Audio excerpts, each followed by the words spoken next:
What's going on, y'all? It's your girl, Bria Simmons, and this is Certified BS. So, last episode, we did an introduction. I was really getting you all acquainted with this new podcast, the structure, the series, what it's going to be about. Also, reintroducing myself with these new initials that I have, which are BS. So, had to get a little bit pithy with it and bring it into this whole new branding idea. So, Certified BS, I'm Bria Simmons, and today we are going to be talking about the different BSs in mental health that I actually think are the core tenets of mental health. So I mentioned them last time. They are belief systems and behavior science. So it really is what we're thinking and what we're doing. And if we break it down, we are just a compilation of our thoughts and our actions, or our beliefs and our behaviors, right? Like as humans, we are this physical vessel, but what makes up our humanness are the things that we think and the things that we do. So if we're talking about mental health at its core, the things that we think and the things that we do are going to impact and influence the health and the health state of our mental capacity. So I'm going to dive into some detail about this because it's really important that we start to break down these concepts, because I'm going to come back to them over and over and over again, of our belief systems and our behavioral structures and the behavioral science of these patterns that we're likely engaging in that we are maybe aware of, maybe not aware of. Self-awareness is going to come into this in a very big way. So we're going to start to break this down a little bit. And I want to first actually talk about cognitive behavior therapy. I said in the last episode that I practice as a CBT therapist, or a cognitive behavior therapist. And CBT is an evidence-based approach to therapy and to mental health that has a lot of science to back it up, why it works. But I don't think that you should only understand CBT if you come to a therapeutic space. Like, I want people to be able to understand what CBT is and be able to practice it in ways that can be really helpful for them and supportive for them outside of the therapeutic space, because I also know that there can be a barrier, or many barriers, to therapy for a lot of people. So I want to have this be a space where I'm bringing in that education piece so that you can go out and empower yourself and make your own decisions. And that's decisions on what you're thinking and what you're doing, using CBT as a guiding force or a guiding model. So let's get into it. Cognitive behavior therapy. Cognitive, or our cognitions, are in their essence our thoughts, what's taking place in our head. Okay. And then behavior, we know that that's going to be our actions, or what we're doing.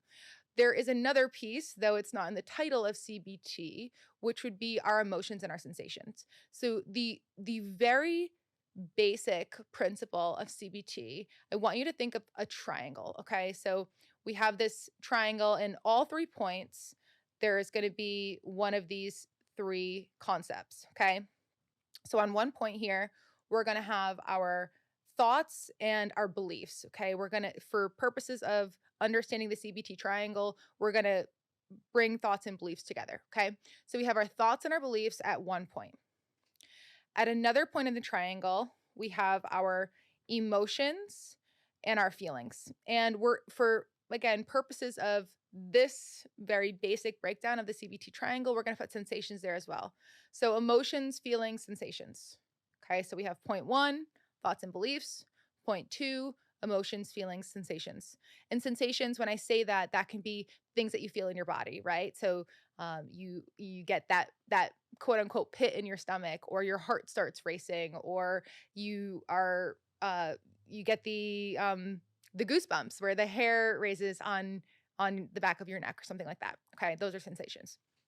And then we have at the final point of this triangle, we have our behaviors and our actions. So the things that we do, what our actual movements are with our body, what we are, and also actually I won't go too granular. We're going to use just behaviors and actions at the other point. Okay, so recap. We have thoughts and beliefs at one point, feelings, sensations, and emotions at another point, behaviors and actions at another point. Okay, all these words we're going to use interchangeably in their points. Okay, on each side of this triangle, I want you to think that there's a double-sided arrow. Okay, so there's a double-sided arrow that makes up the sides of each triangle. Okay, the way to think about this is that our thoughts, they have on each coming out of each side of that point, there's an arrow pointed to our feelings and emotions as well as our behaviors and actions. That means that our thoughts directly impact our feelings and our behaviors. Okay? That means our feelings directly impact our thoughts and our behaviors. And that means our behaviors directly impact our feelings and our thoughts. Okay, so again, triangle, 3 points, thoughts, feelings, behaviors at each one of the points. There's a double-sided arrow, meaning that each one of these points directly impacts the other 2 points. Now that we can see here, I hope I'm starting to help you visualize what I'm getting at. When I say that mental health is at its very core, its very essence, what you think and what you do, we can see how, at least in 2 of these sides or 2 of these points of the triangle, we have our thoughts and our beliefs and our actions. Our feelings and sensations, they're sort of the byproduct here, though they do directly impact our thoughts and our behaviors. In the work that we're going to be doing, we're going to be seeing our feelings and sensations as a byproduct and something that we can manage and something that we have the ability to move through, but not something that we're going to be trying to alter so much so in a direct way. We're going to try to alter feelings and sensations in an indirect way by trying to directly change our belief systems and our behavioral structures. Okay.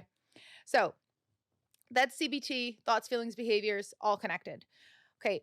Let's talk about our belief systems specifically. So the first BS that I'm really going to be going into. Our belief systems are these mental maps that we have created in our heads, in our minds, in our lives, in our thought processes that serve as this functioning of how we move about the world. Okay? It is more often than not that your belief systems are directly impacting your behavioral structures and your behavioral patterns. Okay? More often than not. We will talk about the difference between motivation and discipline.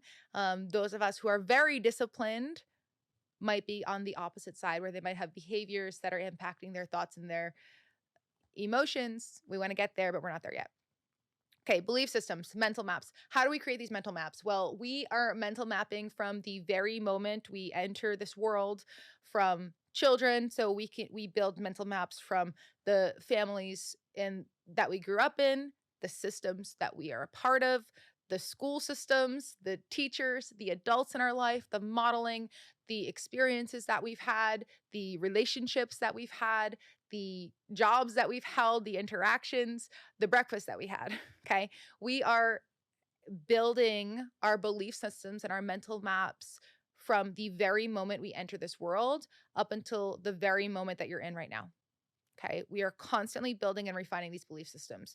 But oftentimes in our formative years or when we're kids, that's when these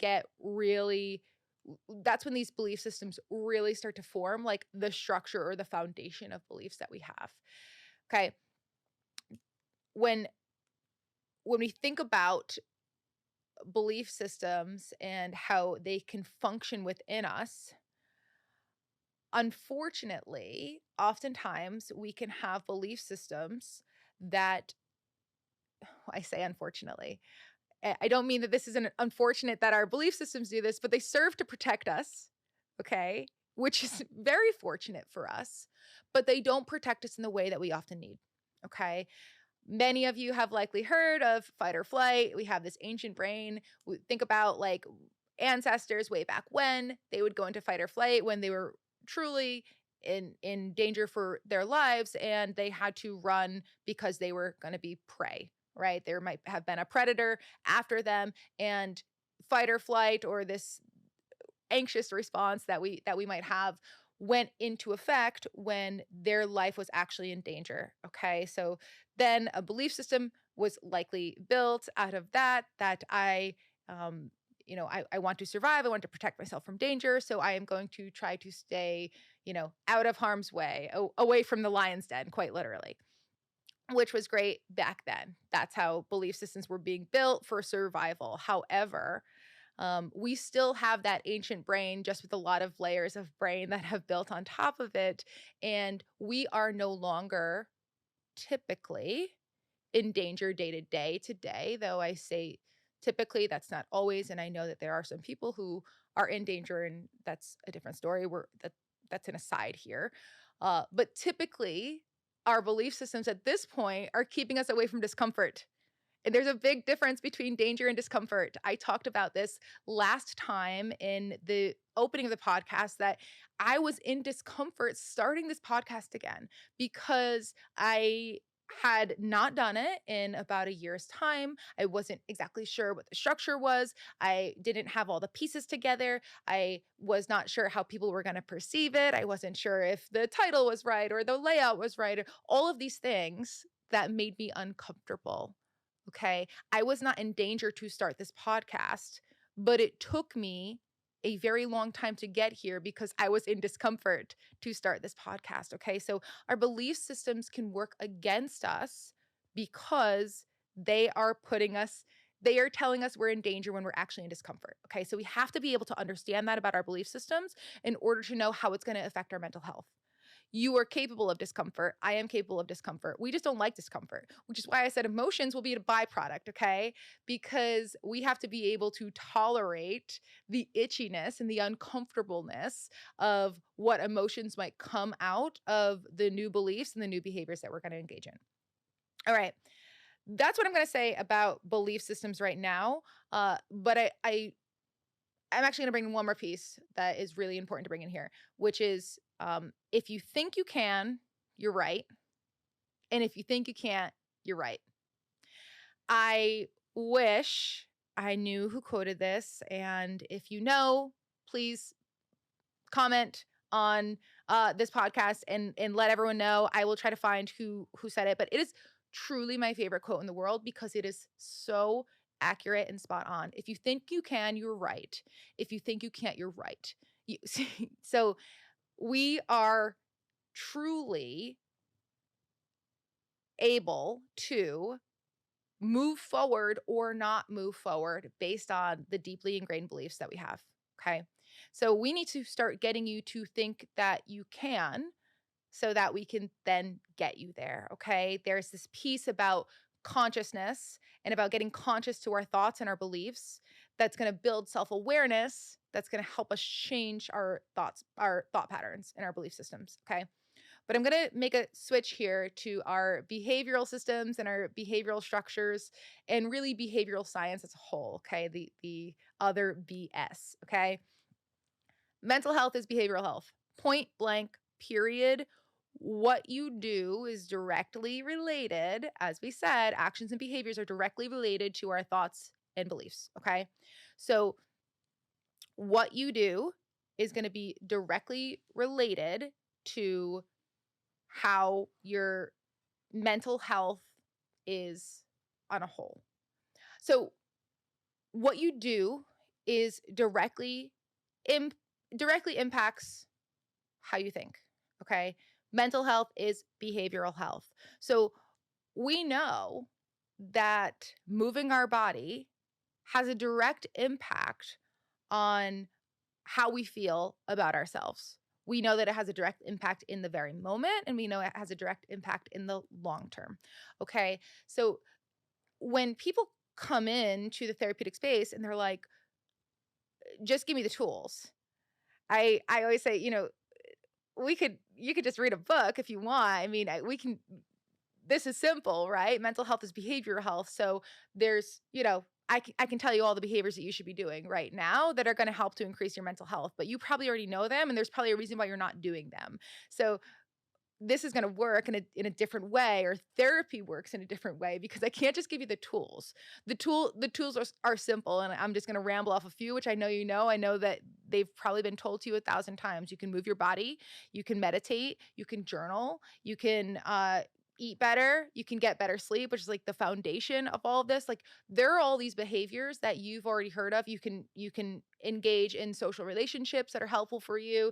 I mean, I could go on and on and on about all the things that you could do that are the behavioral health things that would be considered quote unquote the tools to change your mental health, but people don't want to hear that. People s- say that they know this, but why aren't we doing it, right? Why aren't we picture perfect models of mental health if we know the behaviors to engage in order to do them? Okay. This is how interconnected our belief systems and our behaviors are, right? Because we don't want to, because it's uncomfortable, because it takes time, because I can be honest, because sometimes I'm feeling lazy and I don't have the time, or I might say I don't have the time to journal or meditate or go to the gym or any of these things. Like we feed ourselves excuses as to why we can't do the behavioral things that we know are going to change our mental health and our capacity to live more full and fulfilled lives. Okay? So we know that this is possible and the tools are there, but therapy is helpful because there's a pattern or a behavior or a loop, excuse me, not a behavior, a loop or a pattern that takes place for you that is consistently playing out over and over and over again, why as to why you are not engaging in those behaviors. And it likely has to do with your belief systems and also the things that you're feeling about yourself, right? So if we are not feeling good about ourselves, it's hard for us to reach the motivation to start to engage in these behaviors, to do the things that are going to help us feel good about ourselves. It's hard to break the loop. It's hard to break the pattern. And I just said motivation. I'm going to go into it a little bit more because there's a big difference between motivation and discipline. I said the people who are disciplined in this life are the ones who are starting their loop with behavior and then getting the beautiful outcome of feeling better and having more healthy and productive belief patterns and systems. Okay. They are a small subset of the population that has taken a lot of time in order to get them to where they need to go, because engaging in discipline takes time, it takes effort, and it takes hard work, and it takes a lot of discomfort. Okay. So the difference between motivation and discipline is motivation comes from outside of ourselves. Something strikes, the mood strikes. We see a picture of someone that we want to be like, or a reel of someone that we are interested in, and think about, we're like, oh, I want to be them. I'm going to do this thing. Okay, so motivation strikes from outside of ourselves, where we have a direct feeling of excitement and feeling motivated. That is a feeling. So we get this feeling of motivation, and then we know once we're feeling that thing, then our behaviors and our thoughts can follow. So we're feeling motivated, we say, I want to do that, that's my thought process, and behavior is I go do it. But the problem is that motivation doesn't strike day after day after day after day. Even if you put that picture of the person on your wall, even if you have the reel playing over and over, whatever it is that motivates you, it's still, it loses its luster, right? It loses its excitement, and it doesn't strike day after day after day after day. So that motivation starts to decrease a little bit, even if you have it going for some period of time. And therefore, the thought process isn't as enthused and the behavioral patterns start to fall off. So, motivation is an external experience that is fleeting. So, we are not looking for motivation to change. We are not looking for motivation to get into discomfort. What we're looking for is discipline. Okay. So, the difference is discipline comes from inside of yourself. And discipline is so unique and interesting because it does not rely on the feeling or the thought in order to do the thing. Okay. So, discipline says that I am going to do this thing, even though I don't feel like doing this thing. And even though I don't want to do this thing, okay, so I am going to go to the gym at 6 a.m., even though I feel tired and even though I want to stay in bed. That's discipline. Okay. So the difference is that discipline does not wait for or look for thoughts and feelings to change in order for the behavior to be the result. Okay. This is often the place that many of us get caught in our mental health loop, is that we have the thought process that plays out over and over and over again that then impacts the feeling process of feeling down or low or sad or scared or whatever that feeling is that we don't love to feel. And guess what? The behavior follows. So we are not doing the behavior because we don't want to do the behavior. And then we don't feel like doing the behavior. And so we don't do the behavior. And so our mental health doesn't change. So the behavioral structures and the behavioral science is the other core tenet, the other BS that we are really talking about here.